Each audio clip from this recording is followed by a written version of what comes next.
They say the modern NBA is all about spacing, three-point shooting, versatile big men who can handle the ball and stretch the floor. Every team wants a 7-footer who can drain threes and create mismatches.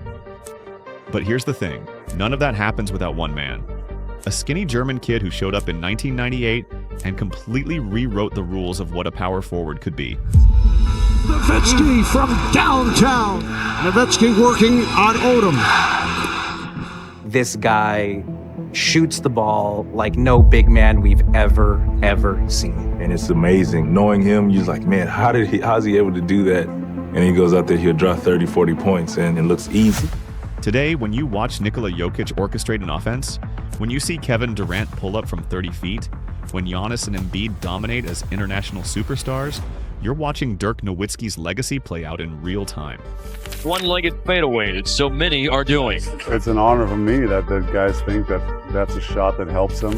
The blueprint he created, the doors he kicked open, the game he changed forever. And yet people still call him underrated.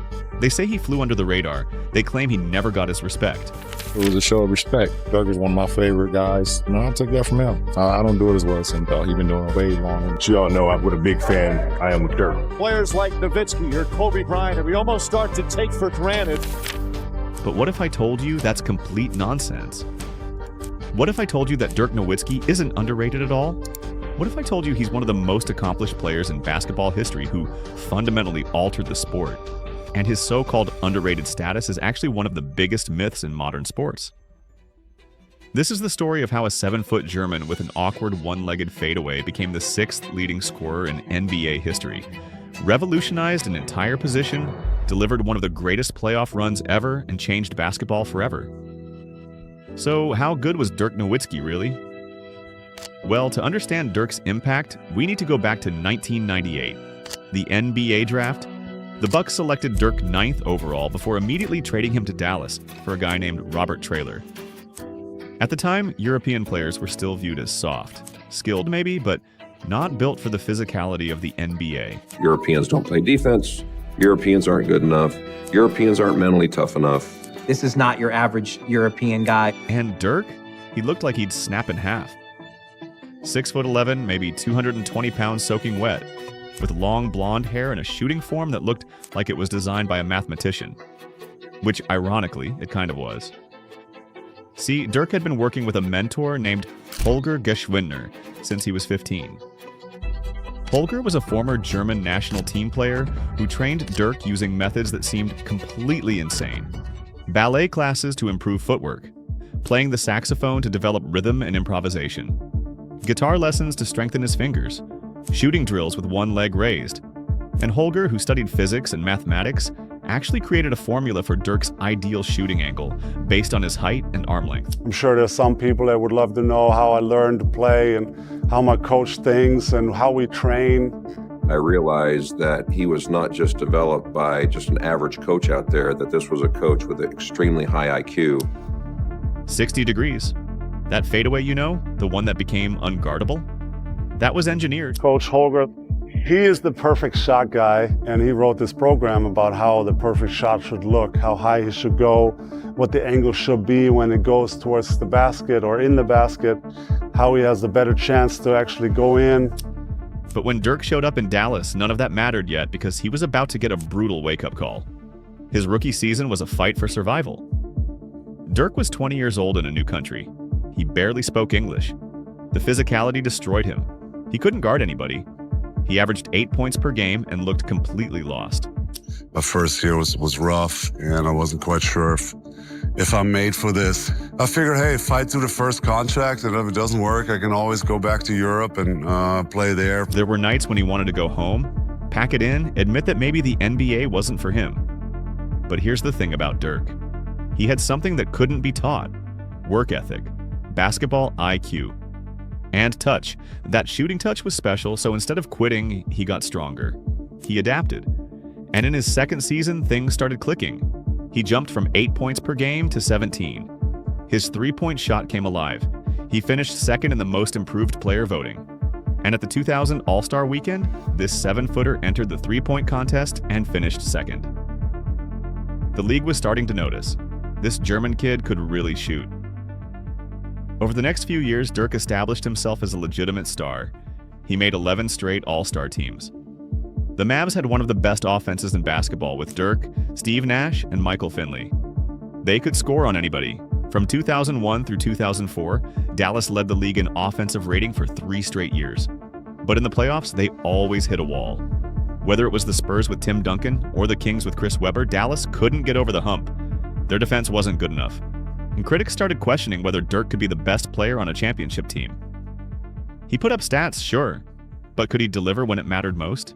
But what people missed during those years was what Dirk was doing to the game itself. He has that talent along with the dedication to be one of the best players. It's tough to defend, and it's a great thing to watch. See, before Dirk, power forwards were supposed to be bruisers. They lived in the paint. They grabbed rebounds, they set screens. Maybe they hit a mid-range jumper if they were skilled. The idea of a 7-footer pulling up from 3, handling the ball on the perimeter, creating his own shot from 25 feet, that was basketball blasphemy. But Dirk didn't care about basketball convention. At 7 feet tall, he moved like a wing player. He could put the ball on the floor. He could shoot from anywhere. And that one-legged fadeaway, the shot he'd been perfecting since he was a teenager, was impossible to stop. You couldn't block it. The release point was too high. You couldn't contest it properly. And even when defenders knew it was coming, Dirk still hit it at a 50% clip. He was forcing traditional big men to defend him 30 feet from the basket, creating driving lanes that didn't exist before. He was breaking defensive schemes just by existing. Coaches had to completely redesign their game plans. And slowly, quietly, Dirk was rewriting the rules of what a power forward could be. Then came 2005. Steve Nash left Dallas and returned to Phoenix. And in the playoffs, Nash and the Suns knocked out the Mavs, which led to another roster overhaul. The next season, Dallas hired Avery Johnson as head coach and made defense a priority. They improved drastically on that end, especially in defending the pick and roll, which had always been Dirk's weakness. And Dirk? He kept getting better. In 2006, he won the three-point contest at the All-Star Game. The Mavs won 60 games and had the #1 offense in basketball. In the playoffs, they finally got past the Spurs, beating Tim Duncan in 7 games, with Dirk dropping 37 points and 15 rebounds in Game 7. Then they faced Steve Nash and the Suns in the Western Conference Finals. In Game 5 on the road, Dirk played one of the best games of his career, finishing with 50 points and 12 boards. Dallas closed out the series at home, and for the first time in franchise history, the Mavericks were going to the NBA Finals. Their opponent was the Miami Heat with Shaq and Dwyane Wade, and Dallas jumped out to a 2-0 lead. And the Mavericks have a commanding 2-0 lead as they totally embarrass the Heat here in Dallas. They were up 15 points in the fourth quarter of Game 3. The championship seemed inevitable, but then everything fell apart. Wade got every call imaginable. The Heat stormed back and won Game 3. Then Game 4. Then Game 5. Miami wins again to take a 3-2 lead. The refs seemed to have it out for Dallas, and Pat Riley rotated physical defenders like James Posey and Udonis Haslem on Dirk, and suddenly his shots weren't falling. Miami won the series in 6 games. And the Miami Heat are champions of the basketball world. Woo! And the NBA championship for the first time in franchise history. Dirk was still ringless. Mark Cuban got fined $250,000 for yelling at officials, and the Heartbreak was devastating. But Dallas wasn't done yet. They came back even stronger in 2007, won 67 games, best record in the league. And Dirk was magnificent. He averaged 25 points and 9 rebounds while shooting 50% from the field, 40% from 3, and 90% from the free throw line. 50-40-90 for an entire season. Only the 5th player in history to do it. Dirk won MVP, becoming the first European player ever to win the award. The Mavs were rolling. They were supposed to steamroll through the playoffs and win the championship. But in the first round, they matched up with the 8th-seeded Golden State Warriors, and it all went wrong. The Warriors had a unique defensive scheme. They trapped Dirk constantly, threw different looks at him, and got in his head. Don Nelson, who used to coach Dirk in Dallas, knew exactly how to defend him. And the Warriors pulled off one of the biggest upsets in NBA history, becoming the first 8th seed ever to beat a 1 seed in a 7-game series. Dirk averaged nearly 5 points less than his regular season average and shot 38% from the field.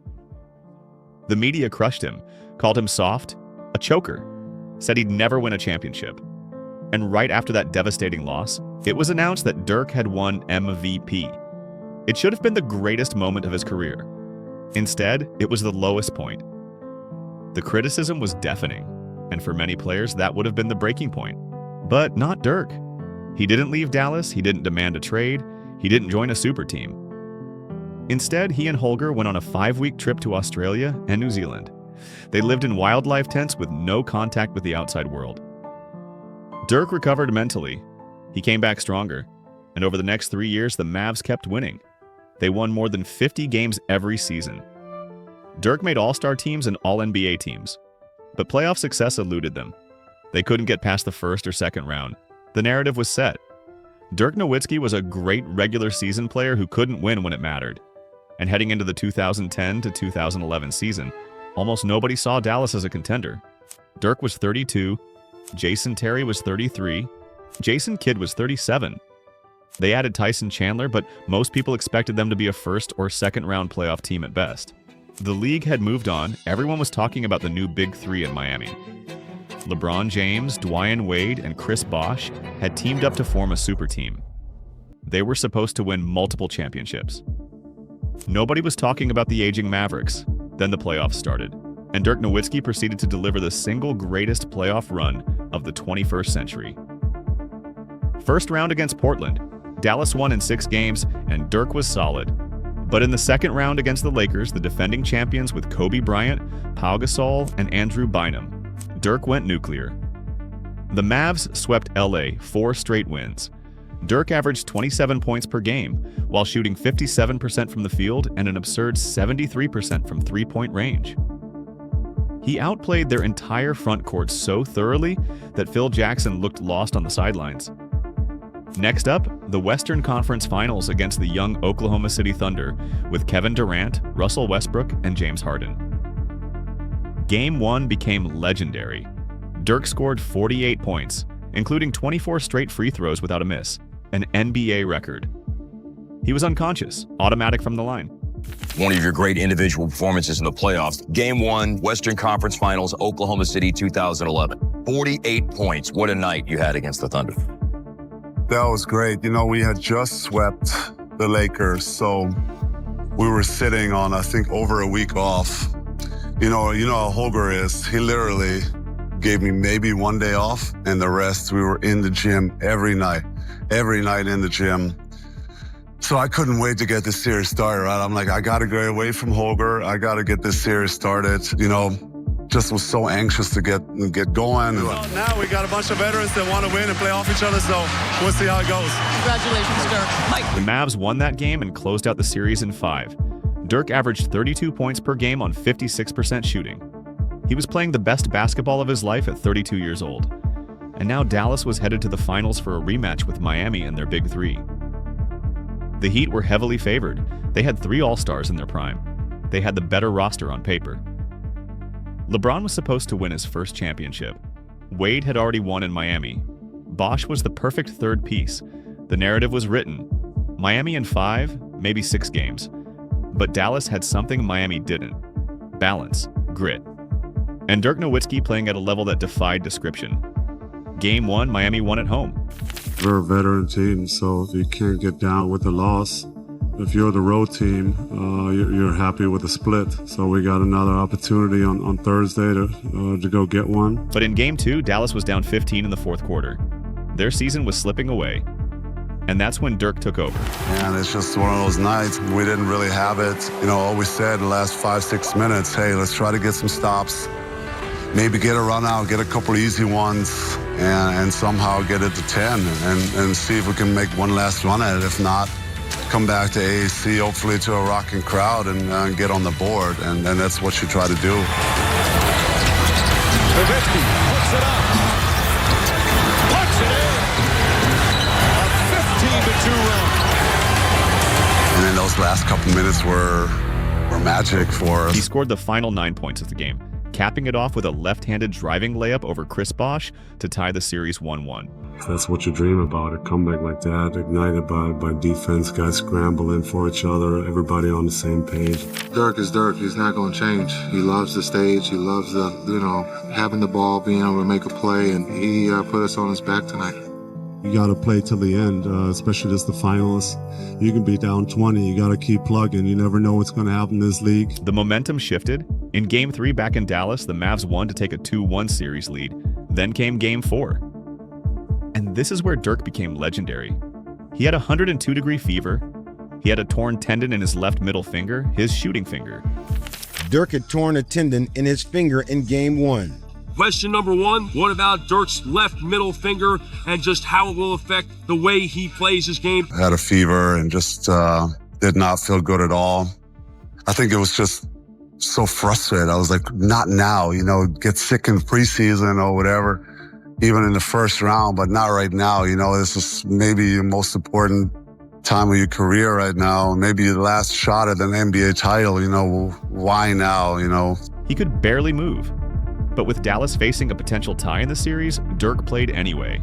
I was not great, but I was out there, we were battling. And in the fourth quarter, with the game on the line, he scored the final 9 points again. The game-winning layup came with 14 seconds left. Mavs won to go up 3-1. We got through that game and we tied in, and I didn't feel well, but we somehow got the job done. After the game, Dirk walked off the court and threw up. He was that sick. A special player put on a remarkable show here tonight at the American Airlines Center. That's who he is, being sick and not feeling 100%. He wanted the ball down the stretch and he delivered. He wants the ball and he wants the responsibility of winning and losing the game. He did everything that he could possibly do. He's one of the greatest ever. But he had delivered. Game 5 in Miami. Dirk scored 29 points, including 10 in the fourth quarter, as Dallas pushed the Heat to the brink. We couldn't celebrate tonight, even though it was a big win for us. The series is not over. We're going in there Sunday swinging like we did today. Keep attacking. Dirk is the superstar that really isn't the superstar because he's too soft or he's too European or can't win the big one. There were all of those things that were thrown at him. And in Game 6 back in Dallas, with a chance to close out the series at home, Dirk finished with 21 points and 11 rebounds. Nowitzki has charted his own path to the Hall of Fame through 13 seasons of dedication and determination. Dirk Nowitzki has been the heart and soul of this franchise for over a decade. The Mavs won. Confetti fell. For the first time in franchise history, the Dallas Mavericks have won the NBA championship. When you work for something so hard and so long, I think just kind of everything goes through your mind at once. The countless hours in the summers that I'm in the gym, it was all worth it, even though it was a grind going through it, but at the end it was all worth it, so it kind of all came out. Dirk Nowitzki, the player everyone said couldn't win the big one, had just dismantled a super team while playing through injuries that would have ended most players' seasons. He averaged 26 points per game in the finals while shooting 98% from the free throw line. 98%. In the biggest moments, under the most pressure, Dirk was automatic. He won finals MVP. And that championship wasn't just a ring, it was validation. It was proof that you didn't need a super team to win. It was proof that loyalty, hard work, and refusing to quit could still triumph. And it silenced every critic who ever called him soft or a choker. After 2011, the Mavs never won another playoff series. They lost key pieces from the championship team and couldn't rebuild fast enough. But Dirk kept playing, kept showing up, kept being the most loyal superstar in sports. In 2017, he became the 6th player in NBA history to score 30,000 points. The same year, he won the Teammate of the Year award. He played 21 seasons, all with Dallas, setting an NBA record for consecutive years with one franchise. And in 2019, at 40 years old, Dirk retired, scoring 30 points in his final home game. The standing ovation lasted forever. He had given Dallas everything. Never chased a bigger market, never joined a super team, never took the easy way out, and Dallas loved him for it. But Dirk's legacy goes so far beyond loyalty. Because when you watch today's NBA, you're watching Dirk's influence everywhere. Every stretch four who pulls a center away from the rim, every 7-footer who shoots threes, every skilled big man who creates his own shot from the perimeter. That's Dirk's blueprint. Before the term stretch 4 even existed, Dirk was stretching defenses to the breaking point. He forced traditional big men to choose between protecting the paint and defending the three-point line. That choice broke schemes. Today, every team wants their version of Dirk Nowitzki, a skilled big who can shoot, handle, and create. Players like Kevin Durant, Kristaps Porzingis, Nikola Jokic, they're all playing a style that Dirk pioneered. The modern NBA's obsession with spacing and floor-stretching bigs?